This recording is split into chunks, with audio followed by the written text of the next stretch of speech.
La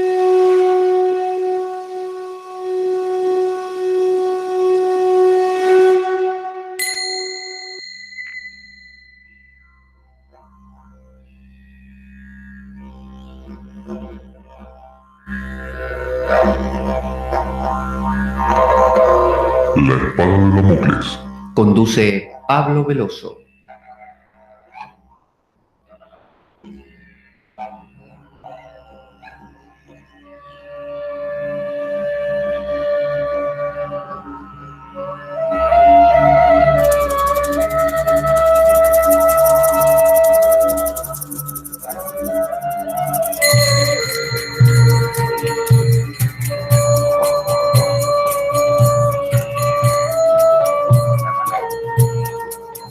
Tal como lo cortés no quita lo valiente, así lo hilarante no quita lo profundo. Y dado que la vida es un juego, aquí comienza La Espada de Damocles. La ficción más real que puedas concebir. La Espada de Damocles es un programa que por mera falta de objetividad cree ser diferente. Personajes mitológicos salidos de los más profundos avernos. Leyendas escabrosas y sin sentido. Curiosidades inquietantes e inútiles. Historias antiguas malversadas por nuestra incapacidad de entendimiento. Y cuentos carentes de profundo significado. También pretenderemos sin el menor éxito entender al ser humano en toda su dimensión. En suma, si quieres desperdiciar tu vida, aquí comienza La Espada de Damocles, la ficción más real que puedas concebir. La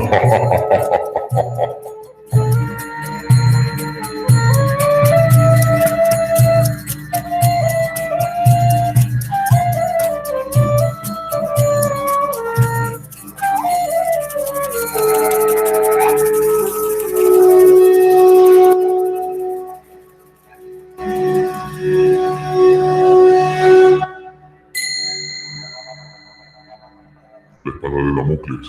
Conduce Pablo Veloso.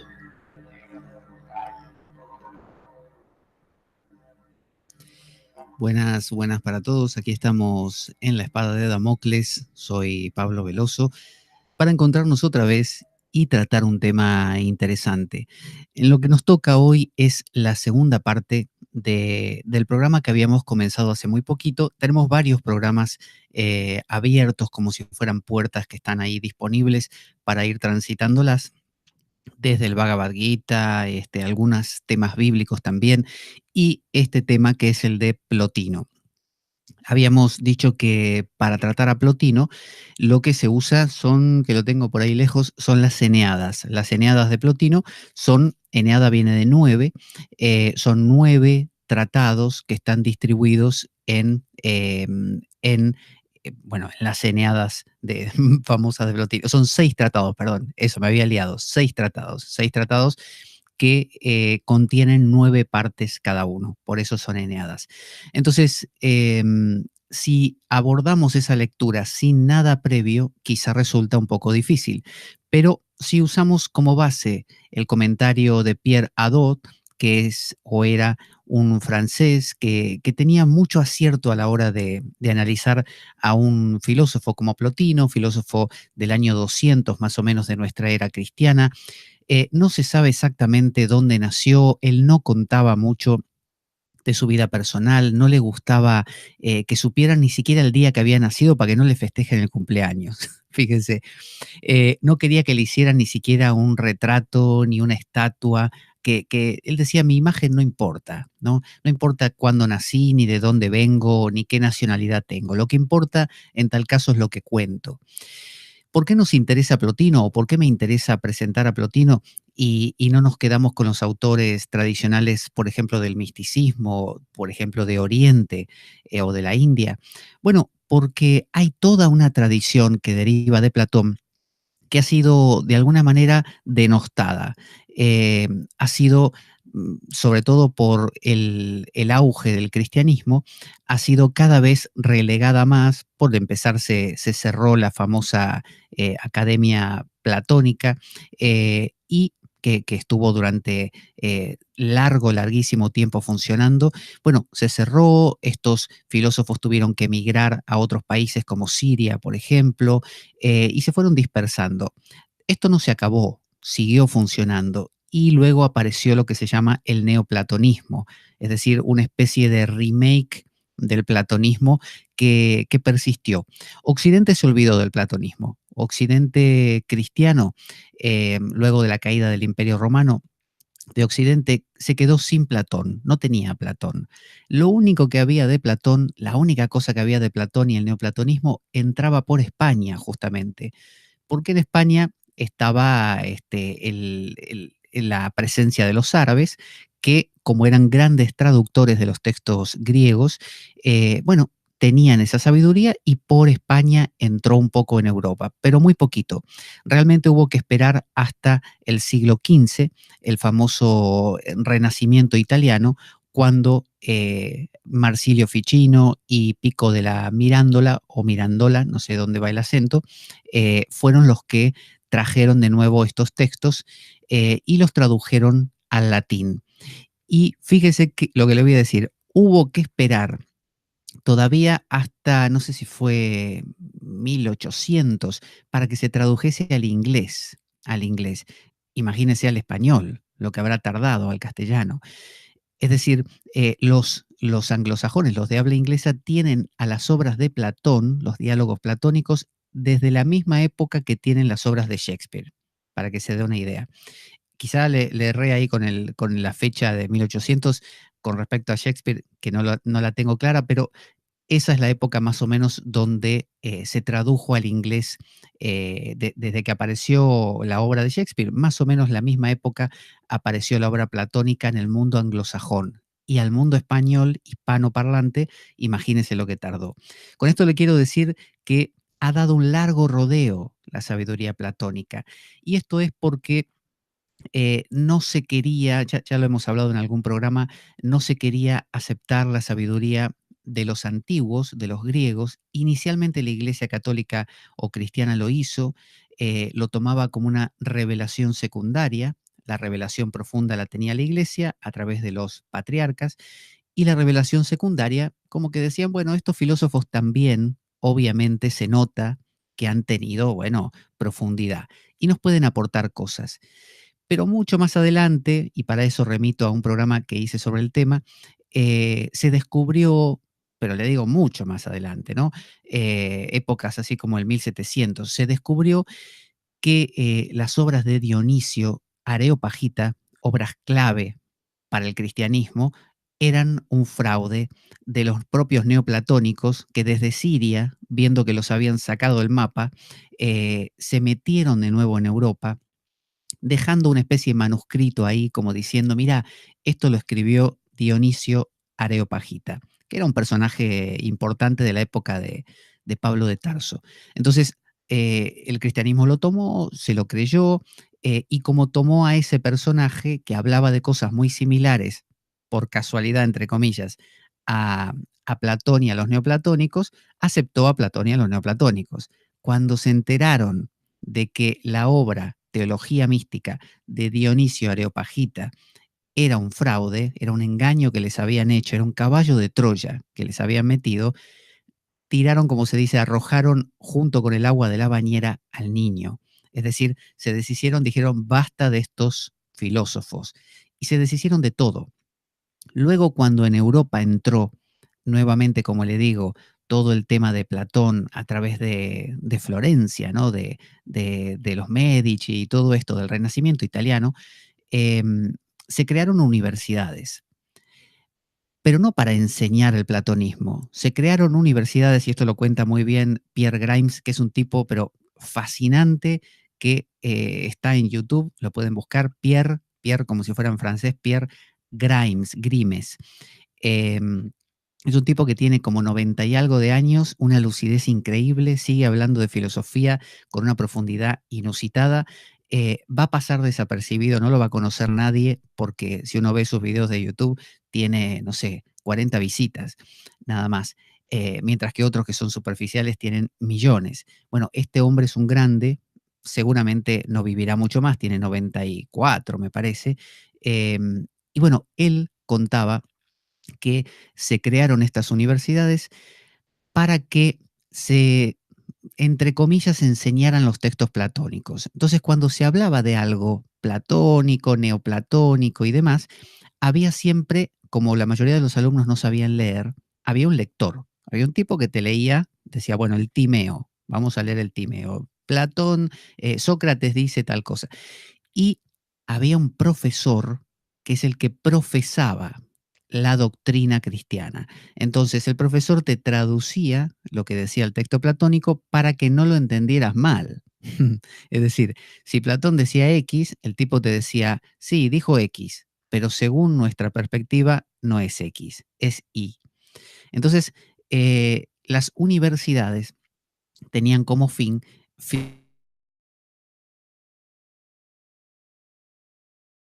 y eso ocurre hasta hoy en día. Así que tenemos a Plotino, vamos a continuar con la obra de Pierre Hadot.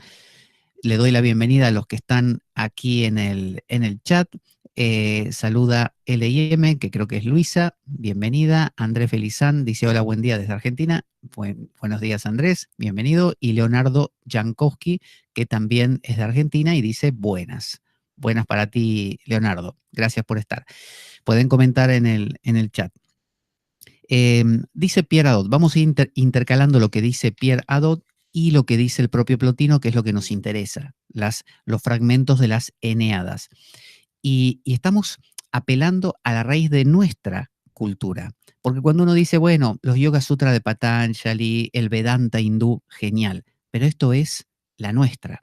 Esto es nuestra génesis. Todo nuestro mundo está occidental armado en parámetros grecorromanos, judíos, ¿no? Con todos esos rebotes, ¿no? Bueno, y si vamos más lejos, egipcios. Bueno, aquí tenemos un tipo que encima nació en Egipto, nació en la provincia romana de Egipto. Por lo menos eso se cree, porque no lo decía. Dice, Plotino expresa esta experiencia interior en un lenguaje que se ajusta a la tradición platónica. Plotino habla platónicamente. Entonces, cuando estamos leyendo a Plotino, un tipo que vivió en el 200, época ya cristiana, todavía perseguidos los cristianos, no estaba aprobado como en el 300 con Constantino, pero estaban ahí. Él los conocía a los cristianos. Entonces, estamos hablando de una época revuelta, que pasaban cosas. Se sitúa a sí mismo y a su experiencia en el seno de una jerarquía de realidades que se extiende desde un nivel supremo.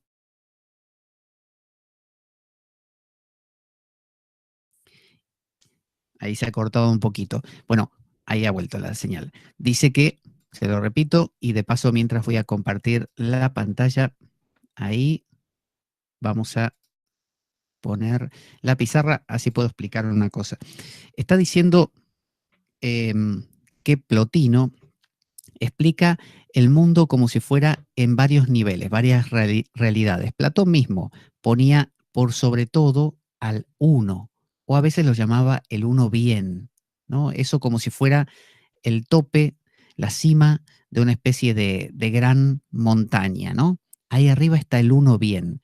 Este uno bien, para Platón y para Plotino, es como cuando los hindúes hablan del Brahman, ¿no? Del absoluto, algo que no tiene ninguna clase de descripción, ¿no? Es eh, todo lo que a usted se le ocurra, indescriptible, impensable, no sé, inabordable, lo que quiera.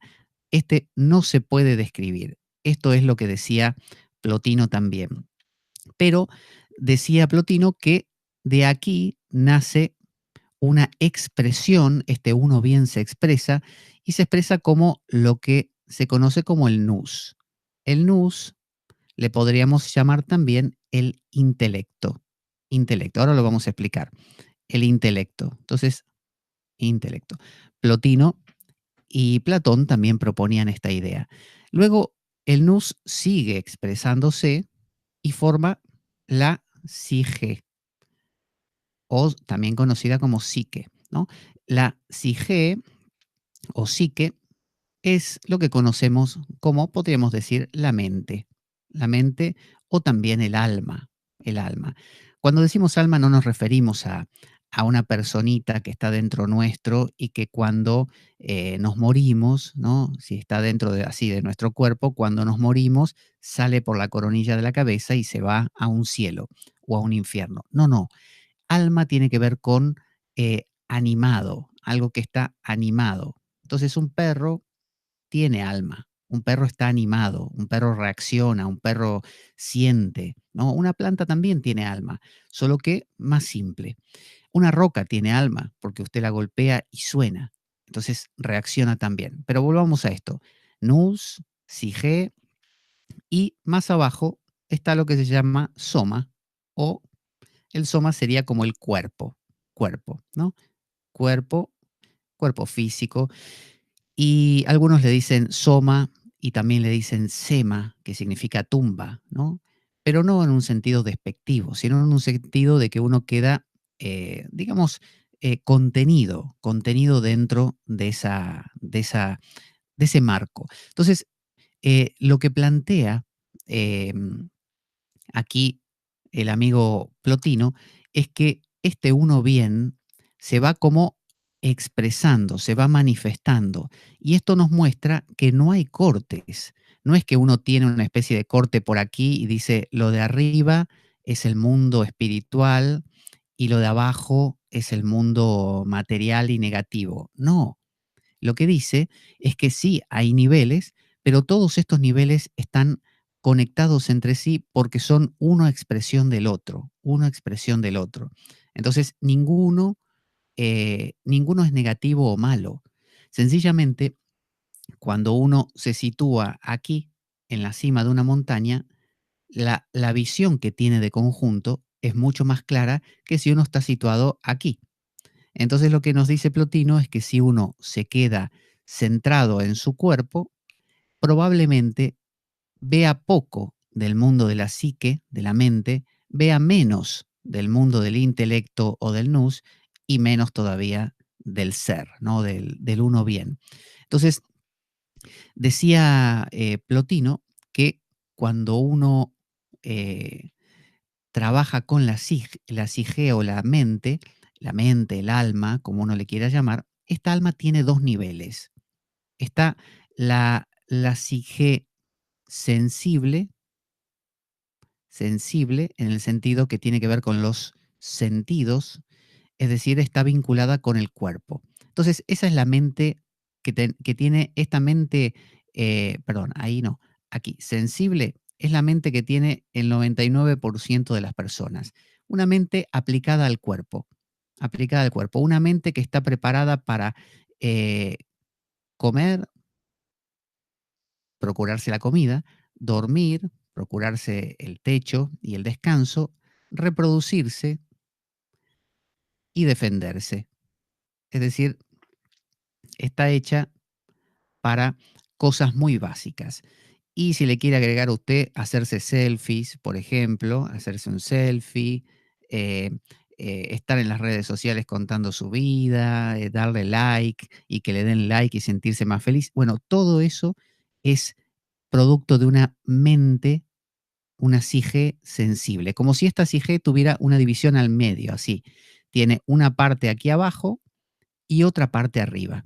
Entonces, hay otra mente que es la mente intelectiva, intelectiva, que es decir, es como si usted tuviera, no sé, por decir, usted tiene así, mire, tiene el sol aquí arriba, ¿no? El sol, y usted está de pie un poquito más abajo. Digamos que la cabeza va a ser la parte que usted tenga más caliente, porque es la parte que está más cerca del sol. Esta parte y los brazos y los hombros será la zona más caliente, mientras que esta está más fría. Entonces podríamos decir que hay una división, que la parte alta está más calentita y la parte baja más fría. De la misma manera ocurre con la mente. La mente, dice Plotino, tiene dos niveles. Hay una mente que es la que estamos acostumbrados, que está muy relacionada con esto, con el soma, con el cuerpo, y si no hacemos nada no sale de ahí.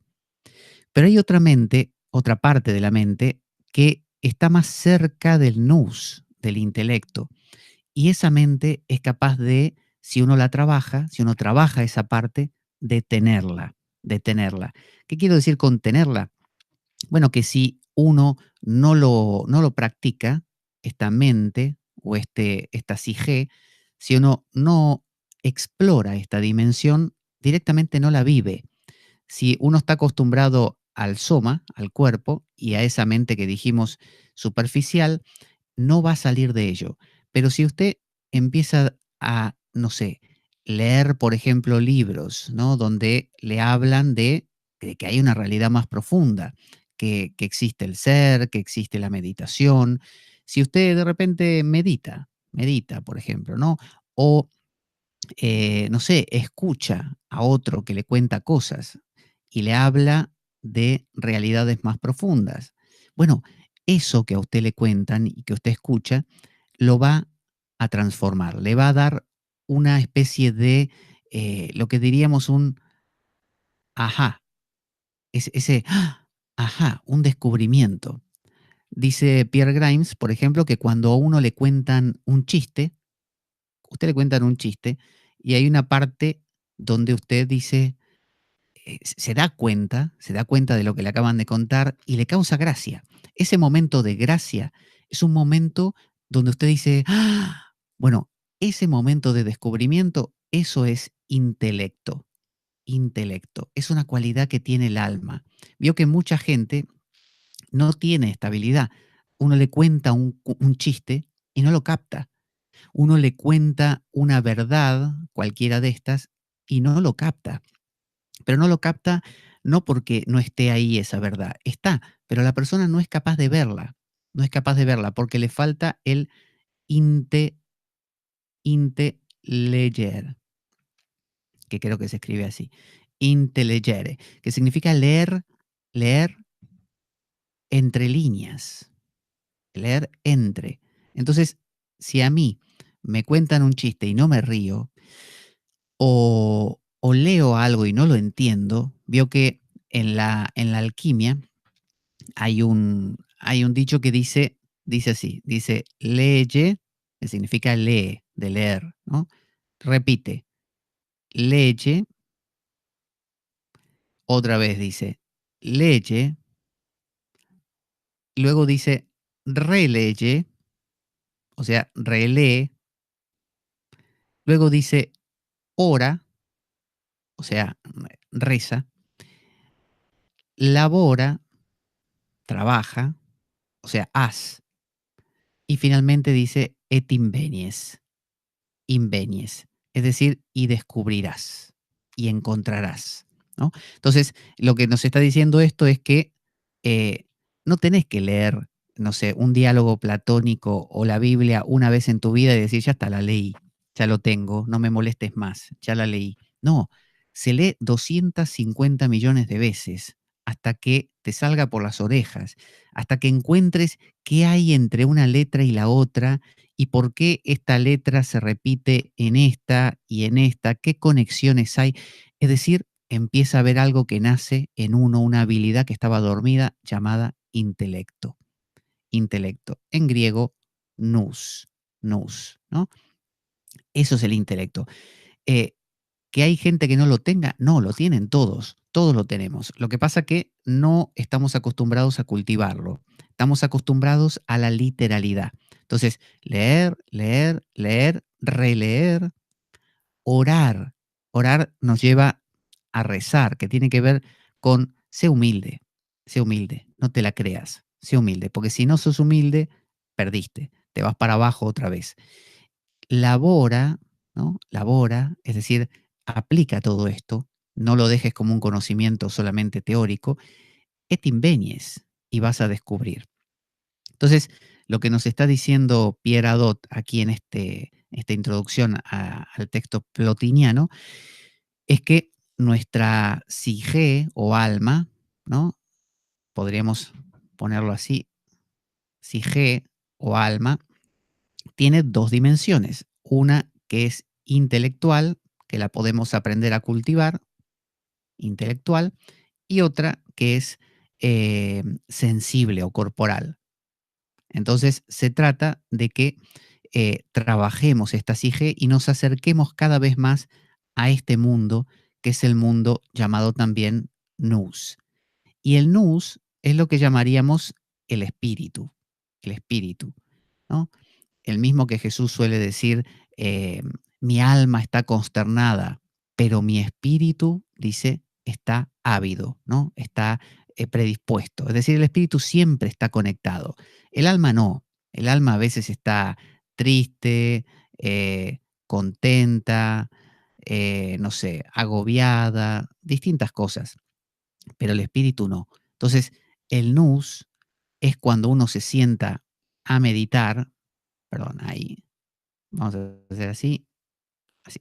Cuando uno se sienta a meditar y empieza a dejar las literalidades, a, a que esto, lo sensible, ya no nos afecte más, lo vamos cortando, a la sige, con todo su rebote mental, también lo vamos dejando de lado porque lo soltamos simplemente, no lo controlamos, empieza a amanecer una habilidad de ver entre líneas. Esta habilidad es como un sol que hasta entonces uno no lo sentía y ahora uno lo empieza a notar. Esto es el sol del intelecto. Pero dice Plotino que esto es posible porque dentro de la mente, aquí, eh, aquí hay una dimensión intelectual. Si la mente nuestra no la tuviera, bueno, entonces sería todo corporal. Él dice que tiene dos dimensiones, una corporal y una intelectual. Entonces, no es intelectual como entendemos de, qué intelectual que soy, cuánto pienso. No, intelectual en el sentido ese del ajá, ¿no? La captación, lo que los japoneses llaman el satori, una iluminación espontánea, una especie de, me di cuenta, ¿no? Ese asombro de los niños que el adulto pierde, porque esto, lo sensible, es equivalente a lo literal, así, literal. Eh, lo literal es cuando uno, eso, no entiende un chiste, no comprende un texto, lee los evangelios y entiende lo que dice, no entiende más allá. Si uno lee la obra, por ejemplo, de Filón de Alejandría, que ya lo trataremos, él tradujo todo ese Antiguo Testamento a una dimensión así, profunda. Entonces, lo que nos transmite Plotino es que, voy a cerrar un momento esto, para ver si estamos ahí todavía, sí, conectados, porque a ver si estoy hablando solo. Ahora voy a mirar el chat. Aquí lo que nos propone Plotino, que es muy interesante, es la idea de, a ver dónde lo ponemos, de procesión, ¿no? Una procesión. Procesión. Es decir, todo procede. El uno o Dios total va generando el nous, va generando la sige y va generando el soma, el cuerpo. Entonces, ¿qué nos dice esto? Que el soma en realidad es una especie de, como si dijéramos que el uno es como un gas que cuando se va enfriando se convierte en agua y cuando se enfría más se convierte en hielo. Pero si el hielo se lo calienta, se vuelve a formar agua y se vuelve a formar gas. O sea, hay un descenso porque una cosa genera la otra y también un ascenso para después volver a descender otra vez y volver a subir continuamente, como el tema de Kundalini. Entonces, no está hablando de dos mundos que se cortan y que elegís, o estás en el mundo del cuerpo o en el mundo del uno. No, es toda una continuidad. Así que esta es la propuesta de Plotino. Ahora vamos a dejar de compartir la pantalla. A ver, aquí. Ahí. A ver si vuelve la imagen. Ahí estamos. Bueno, acabó la etapa de dibujo. Vamos a ver aquí en el chat. Dice Martinus, saluda también. Buenos días, Martinus. ¿Qué tal? Se saludan aquí con Luisa. Andrés dice, excelente el agregado de los dibujos, muy bueno, le da mucha dinámica al video. Gracias, Andrés. Me alegro que se entienda. Sí, buen apunte, dice Luisa. A veces hace falta aclarar así. Yo me quedo mejor con ello. Enoch saluda. Hola, hola. Buenos días, Enoch, que te has despertado, que ahí en México hay una diferencia horaria grande. Martinus dice, cuando se polariza en cualquier nivel se pierde lo que se puede aprender en los demás. Claro, el truco está en ser un poco de todos los niveles, logrando un equilibrio con acento en el bien y el espíritu. Así es, buscando conectar con la conciencia suprema que conforma todo. Muy bien, muy bien. Eso es lo que dice justamente Plotino, que no se trata de quedarse en un nivel, sino que es una especie de cosa multinivel. Entonces, vamos a ver qué nos termina diciendo Pierre Adot y cómo vamos a leer directamente lo de Plotino. Dice, eh, dice, la unidad del cuerpo no puede explicarse sin la unidad del alma que lo anima, lo que acabamos de decir. El cuerpo no es algo aparte, no es el pecado, no es malo, es algo que está integrado al alma y está integrado al nous, es todo lo mismo. La vida del alma, sin la vida del intelecto superior, que contiene el mundo de las formas y las ideas platónicas y que ilumina al alma, le permite pensar. Tampoco la vida del propio intelecto sin la simplicidad fecunda del principio divino y absoluto. Los griegos tenían dos palabras, una era theos, que significa, por así decir, Dios, y la otra era Zion. Esa palabra Zion significa como divinidad, la divinidad. Ese es el uno, ese es el Dios sin forma. El Theos, el Dios con forma, es como que el uno ya bajó un escalón, ¿no? Es lo que los hindúes llaman Brahman Saguna, con forma. Mientras Brahman Nirguna es el sin forma, ese es el Zion. Entonces dice, sin embargo, lo que aquí nos interesa es que todo este lenguaje tradicional sirve para expresar una experiencia interior. Este es el valor que tiene Plotino. El tipo te está hablando de lo que podés vivir en tu vida cotidiana. No te está hablando de algo que viene colgado en una nube y que es teórico, sino en el sentido teórico de habitual, porque en griego es muy interesante la palabra teoría, ¿no? Significa contemplar. Quien está en estado de teoría está en estado de contemplación del uno. Eso es genial. Volvemos a encontrar aquí la intuición central de Plotino. El yo humano no está irremediablemente separado del modelo eterno del yo, o sea, de Dios. Está unido, es la misma cosa, porque procede, por lo tanto, dice Plotino, participa. Este verdadero yo, este yo en Dios, es interior a nosotros, está acá. En determinadas experiencias privilegiadas que elevan el nivel de nuestra atención interior, nos identificamos con Él. Nos convertimos en ese yo eterno, su belleza inefable nos enmudece. Está hablando de las experiencias que se llaman pico. Y al identificarnos con Él, nos identificamos con el propio pensamiento divino en el cual está contenido. Así pues, estas experiencias privilegiadas nos revelan que no dejamos, que nunca hemos dejado, agrega, de estar en contacto con nuestro verdadero yo. Siempre estamos en Dios. Ahora, la diferencia está en qué interpretación hace uno de la experiencia cuando regresa. Ahora vamos a leer lo que directamente nos dice Plotino. En la Eneada 4, en la sección 8.8.1, dice, y si hay que tener la osadía de decir con más claridad mi propio parecer en contra de la opinión de los demás, tampoco nuestra alma se adentró toda ella en lo sensible, sino que hay algo de ella que siempre permanece en el mundo espiritual. El tipo lo que te está diciendo acá es que todo ser humano tiene una dimensión divina. Nunca te volviste del todo humano, nunca por más que digas esto es mi cuerpo, estas son mis cosas, me gusta el helado de chocolate y no el de vainilla, igualmente hay una dimensión tuya que te la estás olvidando y que siempre está, como decíamos, la cabeza caliente, siempre está en contacto con eso. Te pase lo que te pase, te puede pasar lo peor. Podés estar en lo que llamás el peor pecado que se te ocurra, ¿no? Tratar mal a la gente, pelearte con todos, qué sé yo, lo que sea, estar en un mar de contradicciones y sin embargo, pese a todo, ahí está ese nivel. Ese nivel está intocado, lo tenés perfectamente puro, ¿no? Em, pero claro, don Juan de Castaneda decía, el guerrero tiene que mantener flamante su billete para ir a la impecabilidad. Es decir, Si vos no mantenés ese billete flamante, si no le prestás atención, no lo cultivás, no cultivás el ajá, ¿no? El ¡ah! No lo cultivás, bueno, es como si no lo tuvieras.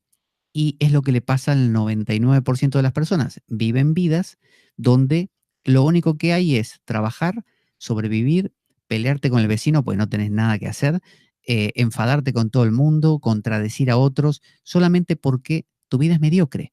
O sea, es media, mediocre, la mitad. Vivís la mitad de lo que sos. O sea, podrías vivir esa dimensión más profunda y te estás quedando con la parte, con la mitad de lo que sos. Sos un miserable, alguien que se queda en su miseria pudiendo ser rico. Entonces, ese es el mensaje no solo de Plotino, sino de todos los místicos.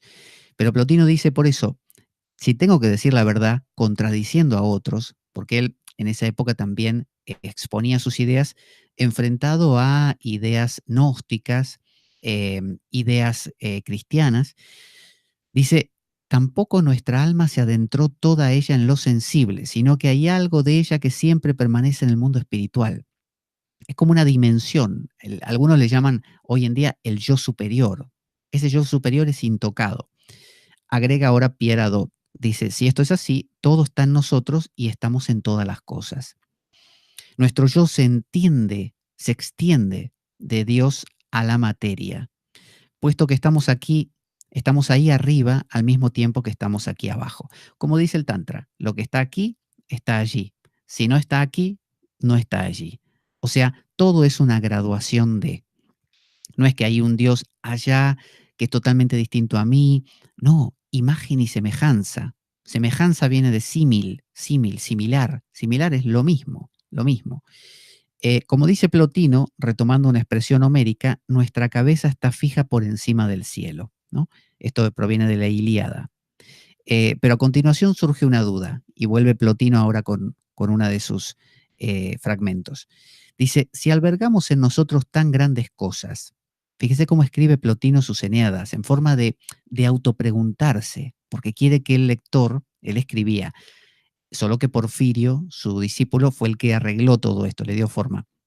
Él quiere que el autor se haga el lector se haga preguntas.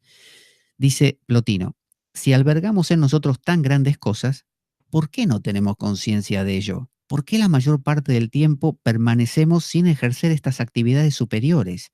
¿Por qué algunos hombres no las ejercen jamás? Imagínese, 200 después de Cristo, este tipo en Roma, él vivía en ese mundo convulsionado, pensando estas cosas, se hacía esta pregunta, si todos tenemos esa parte profunda, primero, ¿por qué no la vivimos 24 horas? Que es lo que busca todo el mundo. Todo el mundo dice, yo quiero paz, pero no una paz que vaya y vuelva, yo quiero una paz continua. Quiero ponerme a meditar y que alcance ese estado y no bajar más, estar ahí siempre. Quiero ser Buda, ¿no? Entonces él preguntaba eso, ¿por qué no podemos estar siempre ahí? Y una segunda pregunta, ¿y por qué algunas personas nunca, nunca en toda su vida se plantean esto? Es más, se burlan, se mofan. ¿Qué responderá esto, Plotino? Vamos a ver qué dice el chat aquí. La conciencia, dice Martinus, siempre está. Es esa sensación innata del ser humano que sabe que hay algo más. Claro, esa intuición fundamental.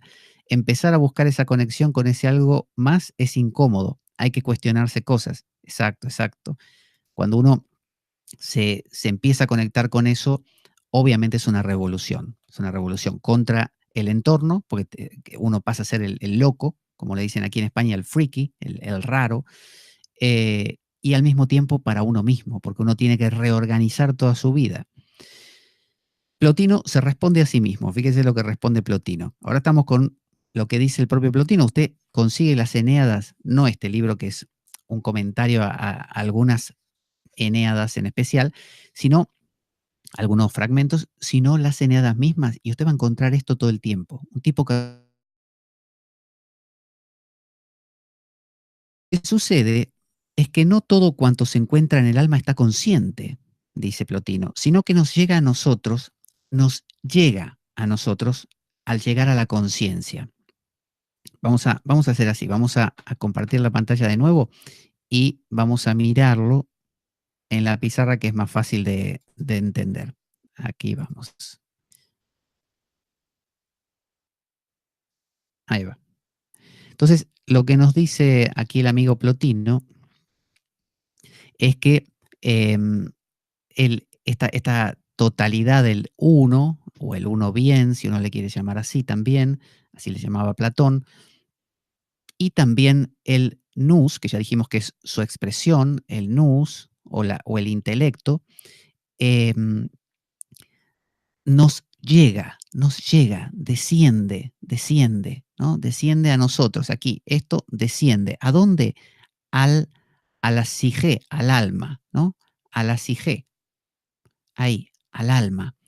¿Cómo desciende? Y bueno, uno está haciendo sus cosas y de repente, ¿no? Con sus cosas cotidianas, que la casa, ¿no? Las cosas de todos los días, que el trabajo, ahí tiene su maletín de trabajo, y uno está preocupado por tomar no sé, el transporte público, lo que fuera, y de repente en su psique vinculada con el soma, con el cuerpo, algo de esto de arriba se le cuela porque de repente uno, no sé, vio, qué sé yo, una iglesia, ¿no? Que tiene ahí su símbolo sagrado y le hizo pensar, este símbolo le hizo pensar en algo. O, o vio un cartel que había por ahí, ¿no? Un cartel que anunciaba alguna cosa y lo hizo pensar. O leyó algo a la pasada y también, bueno, le llegó. ¿Qué quiere decir que le llegó? Plotino nos está diciendo que la SIG, esto, eh, solamente comprende aquello de lo que es consciente, ¿no? Entonces, que todo esto de aquí es inconsciente, ¿no? Él postulaba esto, inconsciente, ahí. Él postulaba esto, que si no haces consciente lo que está aquí arriba, no te enterás que existe. Esto de aquí arriba te queda velado.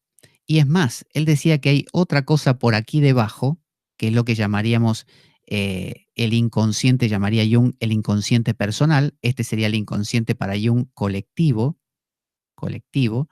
¿no? Esa profundidad que no es mía, sino de todos, esta. Y por debajo, también dice Jung, hay un inconsciente personal, el inconsciente personal. Bueno, lo que decía Plotino es que si no haces consciente lo inconsciente, no existe. O sea, solo existe para mí aquello de lo que yo soy consciente. O sea, este nivel para mí existe. Más de este nivel no existe.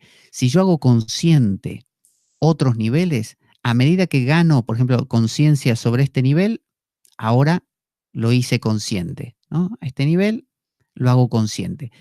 No lo puedo dibujar ahí, pero bueno, que uno va siendo consciente a medida que incluye.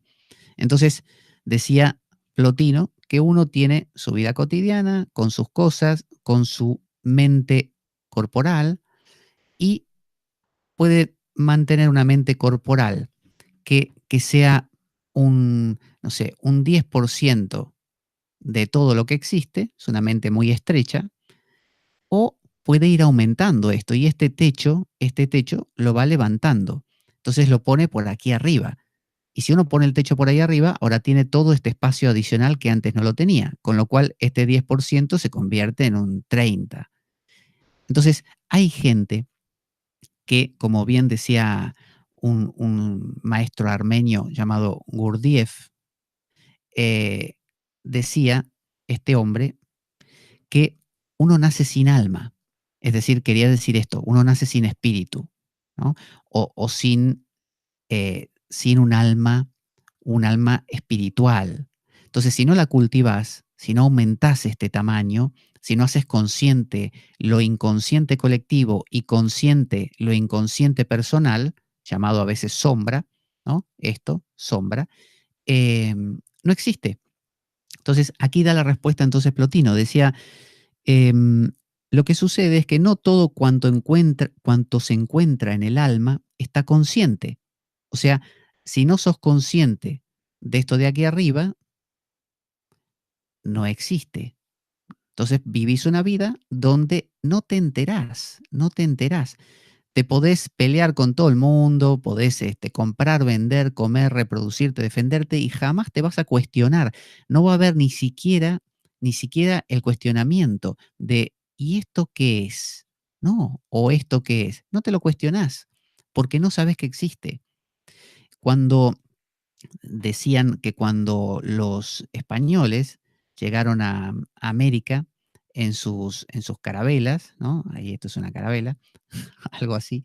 em, eh, los, los aborígenes, al ver tamaño monstruo, no sabían qué cosa era, al no tener un nombre para definir, un nombre, no podían definir qué era y por lo tanto veían casi como una especie de mancha grandísima y no sabían qué era, una especie de cosa oscura, una mancha. Cuando aprendieron que esto era un transporte y que era una nave de transporte, una barca, un barco muy grande, bueno, ya pudieron definirlo y verlo. Entonces, aquello para lo que no tenemos nombre no tiene existencia para nosotros. Por eso, siempre en los exorcismos se busca poner nombre a ese demonio, nombre, ¿no? De la misma manera, lo que estamos haciendo, que poniéndole que espíritu, que nous, ¿no? El nous, o el alma, la psique, toda esta estructura que hacen los neoplatónicos tiene como fin que podamos eh, concientizar, ¿no? Concientizar. Al concientizar es porque pudimos nombrar. Entonces ahí empezamos a participar. Concientizar es participar. Y participar es crecer, crecer en profundidad, no ser un mediocre.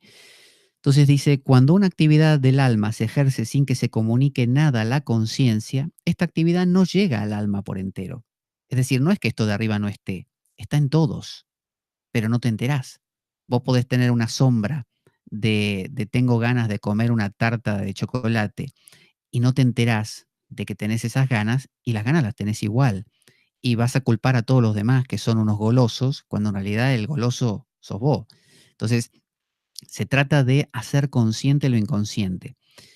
Así pues, dice, nosotros no tenemos noticia y pone un nosotros entre comillas, ¿no? Como diciendo lo que entendemos por nosotros. Este pedacito pequeñito, este 30%, no se entera, dice. Así pues, nosotros no tenemos noticia alguna de esta actividad, puesto que nosotros, otra vez entre comillas, estamos vinculados a la conciencia. Y, vamos a ponerlo ahí, nosotros estamos vinculados a la conciencia. Este nosotros es, ¿qué cosa? Solo lo consciente, solo lo consciente. Lo inconsciente no lo definimos como nosotros. Es como si uno tuviera $1.000.000 en el banco, pero no lo sabe. Nadie se lo dijo. Entonces uno se pregunta, ¿lo tengo o no lo tengo? O esa persona lo tendría o no lo tendría.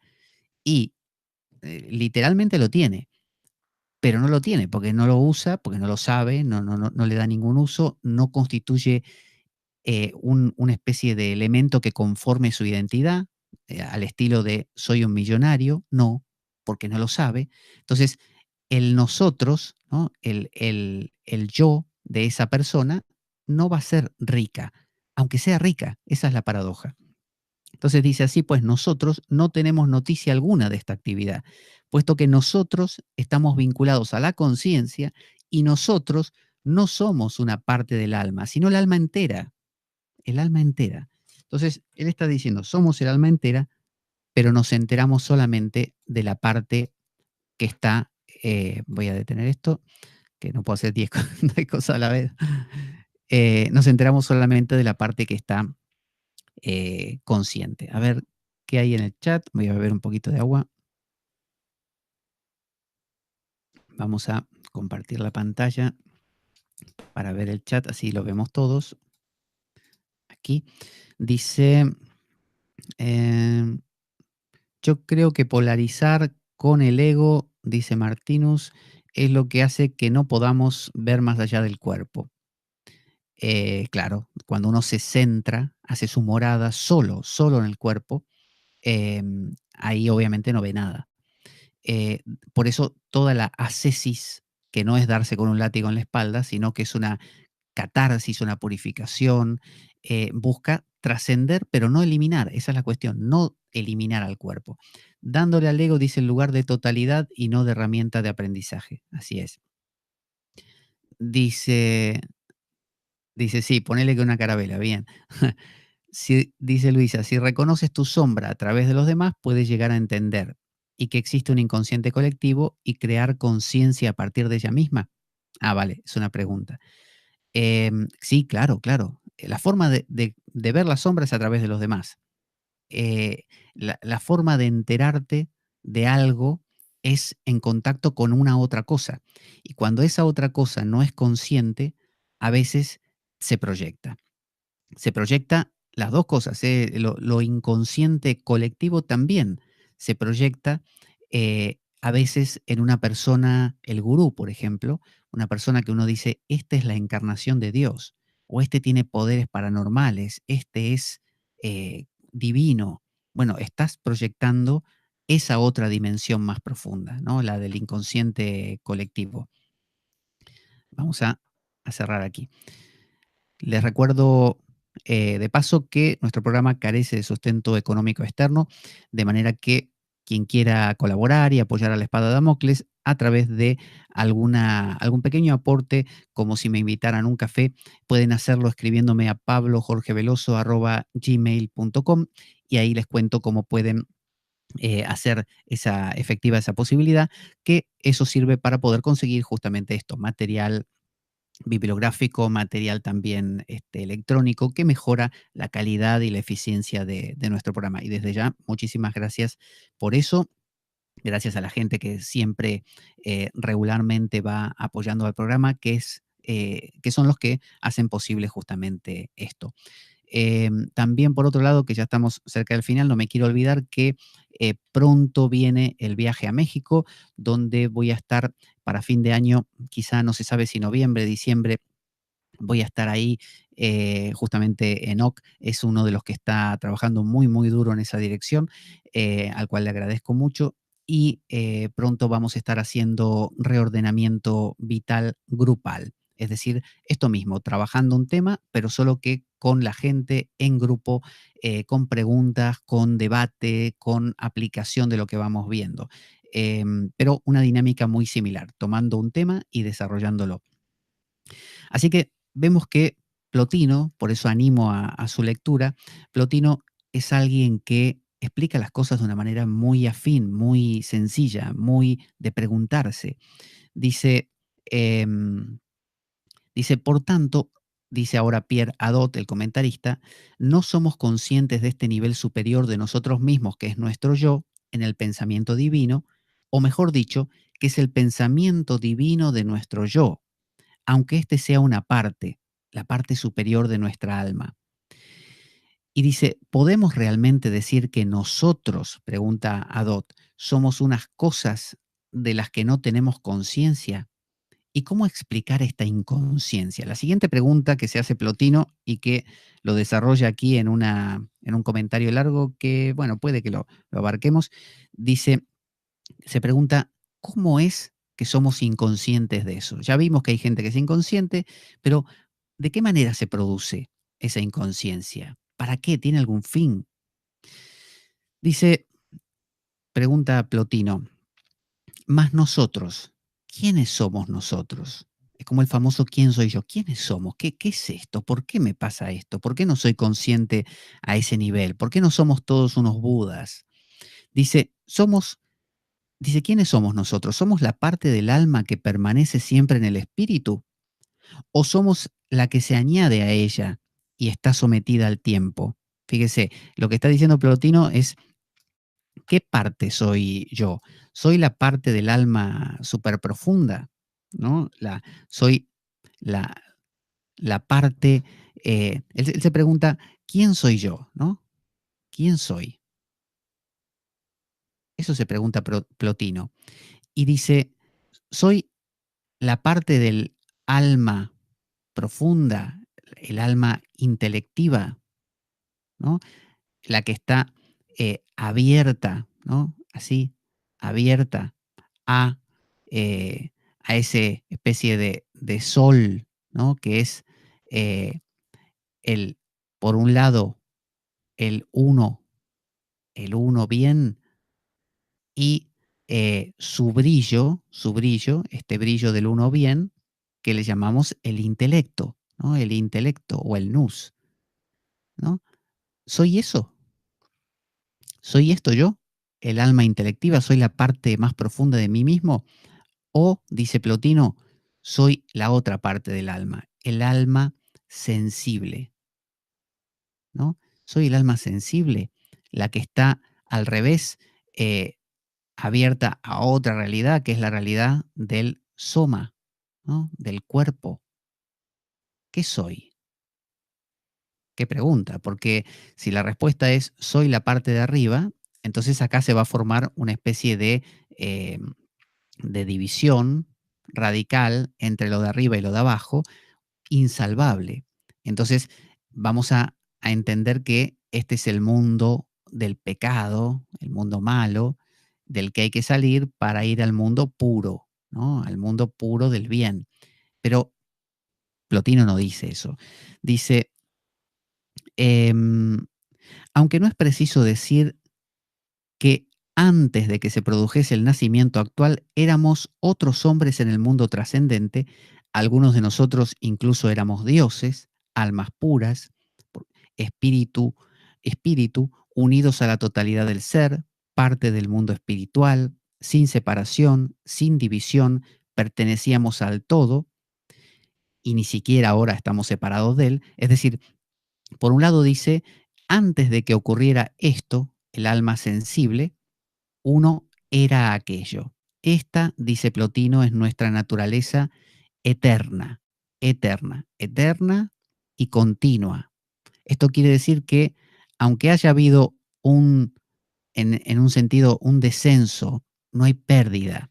Esto se parece a un mantra hindú que se lo conoce como el Purnam, que dice Om Purnamadam Purnamida Purnat Purnamudachate Purnasya Purnamadaya Purnameva Vashishyate, que significa esto, que de del Purnam, del completo, de lo completo, de la totalidad pura y única, sale la parte, ¿no? Eh, y que aunque, aunque la totalidad genere la parte, no por eso deja de ser total. Es decir, no tiene merma. No es que, el uno lanzó almas y se está vaciando, cada vez le queda menos. No, no, no. El uno no tiene merma, no tiene pérdida, aunque genere expresiones de sí mismo. Entonces dice, más es cierto que al hombre, que a aquel hombre ha venido a añadirse ahora otro hombre, quería existir y nos encontró, nos revistió de sí mismo y se agregó a aquel hombre que originariamente éramos. O sea que está diciendo que esto, el cuerpo, es como un revestimiento de, de este ser, este Dios, que quiere jugar a ser hombre y se reviste de un cuerpo. Pero en ningún momento deja de estar esto presente. Por eso es que como todo es una especie de descenso, de degradé del uno hacia el soma, según el Purnam, que acabamos de decir, el mantra hindú, este uno está en este soma, tanto como en este uno. Y por eso es que, así como pudo descender, se puede regresar. Si no hubiera un uno en este soma, no habría punto de contacto, no se podría regresar. Y de este modo nos hemos convertido en el conjunto de ambos hombres. Entonces él lo que está diciendo es que nosotros como seres humanos, hombres o mujeres, da igual, lo que somos es una especie de eh, mezcla de dos realidades. La realidad del uno y la realidad de la parte de aquí abajo, del cuerpo. Las dos realidades nos conforman. El ser humano habita en dos mundos, pero que no se contradicen.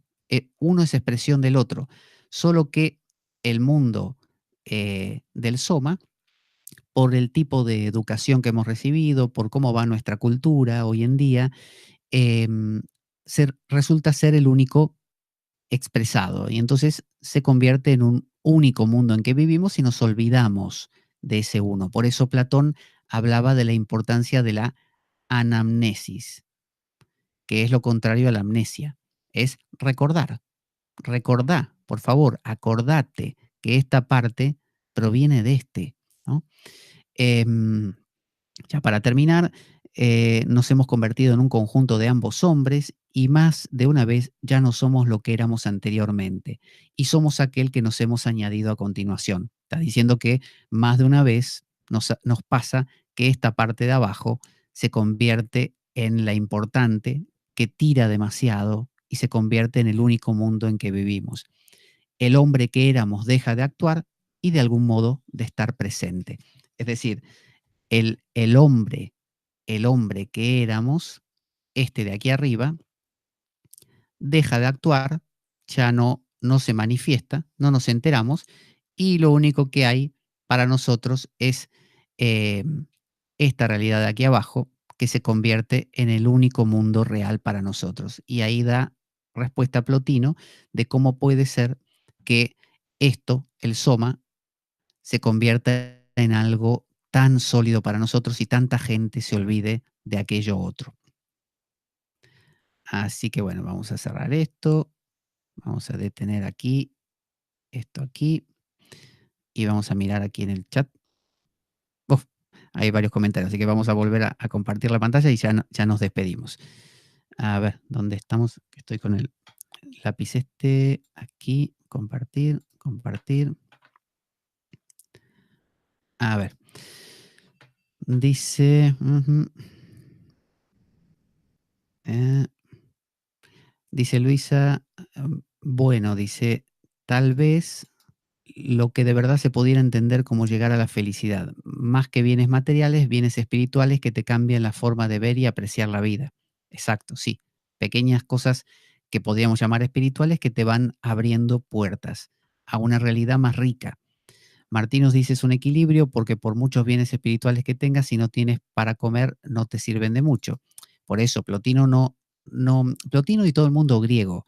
Fijémonos que Sócrates era un tipo que vivía en el ágora, charlando con la gente, en el mercado, no era un monje. Y los griegos no armaban monasterios, no eran cenobíticos o monásticos. Los griegos eran la vida cotidiana. Sócrates tenía ahí esposa e hijos, ¿no? Una esposa insufrible e hijos. Y sin embargo, su modo de vida era totalmente dedicado a la búsqueda espiritual. Lo mismo Plotino. Plotino no era un monje, no vivía como monje. Trataba con la gente, daba clases, enseñaba a la esposa del emperador, de hecho, eh, recibía a todo tipo de personas, niños, todo. Entonces, estamos hablando de una inserción de la espiritualidad en la vida cotidiana, muy tántrico. Dice Enoch, ¿será que el uno no tiene palabras ni el yo tiene un intelecto puro? Así soy como lo que está en medio, experimentando de los dos polos. Cada uno es la forma del otro para darse sentido a sí mismo. Sí, sí, podemos verlo así. El yo es el punto de inflexión.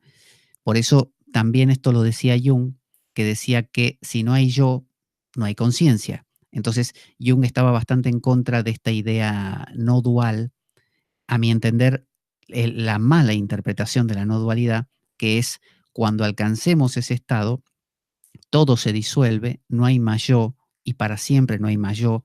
Y decía Jung, ¿y cómo te vas a enterar que estás ahí? ¿Cómo vas a ir al mercado? ¿Cómo vas a trabajar? ¿Cómo vas a amar o odiar? ¿Cómo te vas a relacionar con los demás? Tiene que haber un centro, ¿no?, de conciencia. Y esto es lo mismo que dice Plotino. Dice Luisa, bueno, es que no se trata de quedarse en ese estado, sino de compartirlo bajando de la nube.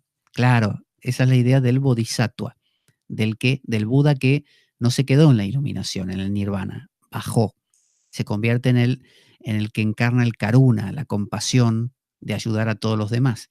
Porque en última instancia el uno bien, cuando se manifiesta, hasta inclusive convertirse en soma, en cuerpo, que si ese cuerpo es mal utilizado, o sea, no es comprendido como parte de una totalidad, se convierte de soma en sema, tumba. Porque no se trata de uno mismo, sino de todo el conjunto, porque somos todos. Exacto, sí, así es, así es. Ni Buda quiso quedarse en ese estado, dice Martinus, así es. Y Luisa dice, yo no dije nunca el quedarse ahí, sino el volver, si no mueres.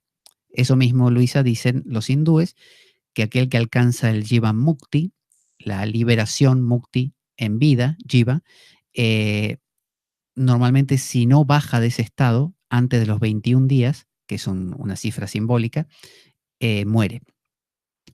Y algunos mueren, algunos alcanzan ese estado y no quieren volver más. O sea, no hay nada que los traiga de vuelta.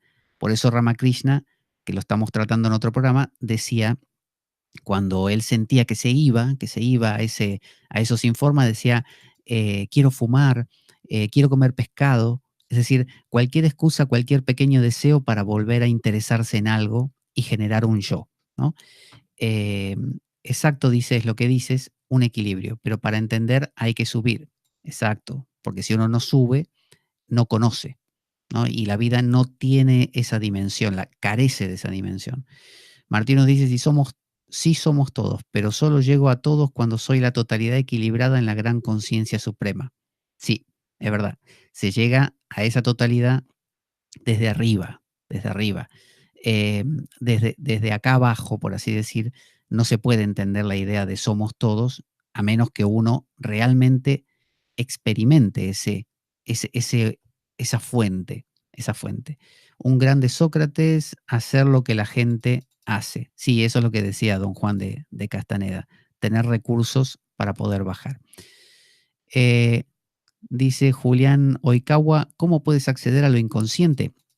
Bueno, ya dijimos, hay un inconsciente por arriba, el colectivo, y un inconsciente por debajo, la sombra o el inconsciente personal. Bueno, la forma de acceder a cualquiera de las dos cosas es verlo, es la única manera. Y decía Jung que la proyección, el mecanismo de proyección, no es consciente, justamente. Si es inconsciente, lo que querés ver es inconsciente, cuando se manifiesta, no lo manifestas conscientemente, por lo tanto no lo podés anticipar. Siempre podés ver los restos. Entonces, es como cuando llegas tarde a una fiesta y ya terminó y ves lo que quedó y te das cuenta que hubo una fiesta y cómo fue, ¿no? Y podés reconstruirla. Bueno, cada vez que te enfadas con alguien o cada vez que tenés una sensación de totalidad o de profundidad, sabés que tuviste ese movimiento inconscientemente. Lo ves por los resultados, no por lo que está ocurriendo. No lo podés ver en el momento, porque cuando ocurre inconscientemente. O sea, no lo podés notar. Es como un ladrón que te roba inconscientemente. Vos podés darte cuenta que te robó porque te falta la billetera. Después. Y entonces, al darte cuenta que te falta la billetera, empezás a deducir que existen los ladrones, que los ladrones cómo pueden funcionar, estás atento a los ladrones y la próxima vez que te va a robar, quizá veas sus dedos, por ejemplo. Y ya es un principio. Enoch dice, ¿alguna vez hablaste de que los animales y las plantas también tenían arquetipos?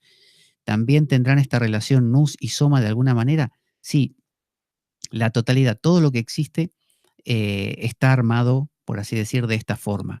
Solo que el nivel de complejidad de un vegetal o de un mineral es totalmente distinto al de un ser humano o de los mamíferos superiores.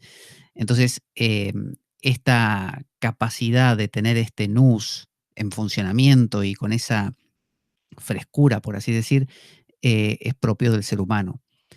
Quizá el animal tenga su psique simplemente, su mente. Uno sabe que un perro ama, odia, recuerda, se entristece, se muere de tristeza a veces también, porque tiene memoria, pero lo que le falta es esa capacidad de darse cuenta. Entonces podríamos decir que el ser humano es el único que puede participar conscientemente del todo. El animal es el todo, como el ser humano también es el todo, pero no lo es conscientemente. Martín nos dice, yo cuando me vuelo mucho, me tomo unos ferneses que de una me traen a la tierra. Bueno, el fernet es una bebida alcohólica clásica de Córdoba, que creo que es mezcla de Coca-Cola con otra cosa. Yo nunca la he bebido, pero me imagino que debe ser fuerte. Julián dice, o hasta dónde te den tus posibilidades para acceder a lo inconsciente. Sí, Julián, eso es un trabajo de toda la vida. Por eso es, acuérdate, leye, releye, ora, labora et invenies. Es decir, es un trabajo constante, duro, difícil, ingrato en muchos casos, pero gratificante cuando vas viendo la paz que vas teniendo, la sensación de totalidad que hay, en lugar de sentirte ese granito de arena insignificante que te hace volverte violento con los demás. Dice Martínez, perdón, Enoch, no te he saludado. Y Martínez de nuevo dice, las posibilidades están, Julián, hasta donde tengas la constancia de llegar, pero el personal o el colectivo. Dice, sí, con Coca-Cola ya te voy a hacer probar un 70-30. No sé lo que es 70-30, pero no sé si lo quiero probar. No sé. Bueno, gracias a todos los que estuvieron hoy en el chat. Ya en la siguiente emisión donde tratemos el tema de Plotino, seguiremos avanzando con esto. Los animo a descargarse las Eneadas de internet. No es un texto fácil al principio porque uno no está acostumbrado a esa lectura, pero ya vemos que si tomamos un versito corto de Plotino y lo vamos como resolviendo, lo vamos analizando, haciendo ese leye, releye, ora, elabora et invenies, si lo hacemos continuamente, van dando su jugo, su zumo. Así que vale mucho la pena. Les recomiendo este libro a su vez. Voy a cerrar aquí el compartir pantalla si se ve la cámara. Les recomiendo a todos este libro que es de Pierre Hadot. Son libros que no sé por qué cada vez se consiguen menos. Hay 2 o 3 de él, por ejemplo, La Ciudadela Interior, que son sus comentarios a la obra de Marco Aurelio, del estoicismo. Yo no la pude conseguir en español, está descatalogada, la tuve que comprar en inglés. En este caso, todavía se consigue. Esto lo escribió en 1963. El autor es Pierre Hadot. Él fue sacerdote o monje en algún momento y luego lo dejó y a la iglesia y se puso a profundizar en la filosofía. Ha escrito libros sobre Wittgenstein, ha escrito libros sobre Plotino mismo, sobre Marco Aurelio, sobre Epicteto. ¿Qué más? Tiene uno sobre la naturaleza. Bueno, muy bueno el autor, la verdad, yo lo recomiendo mucho. Y ya nos despedimos, vamos a poner nuestra cortina. Gracias a todos los que estuvieron en el chat. Gracias por estar ahí y sobre todo por comentar, que es lo importante. Así tenemos esa interacción y no soy yo hablando solo aquí como un loco, que es lo que justamente haremos en México, que es esto de interaccionar y que es lo bonito que tienen las conferencias, las charlas, los talleres. No estar solamente con una interacción así lejana, sino estar en presencia también. Todo es maravilloso. El hecho de poder conectarse de esta manera es invaluable, pero en persona también tiene ese adicional de poder ver a los ojos al otro y bueno, interaccionar. Vamos a nuestra cortina de despedida. Ahí va, nuestra sintonía del programa. Y nos encontramos en la próxima. Aquí con más La Espada de Damocles y Plotino con la tercera parte. A ver qué preguntas interesantes se sigue haciendo nuestro amigo Plotino. Que parece que estaba de moda la P, porque estaba Platón, Plotino, Proclo, ¿no? Había varios neoplatónicos. Conduce Pablo Veloso.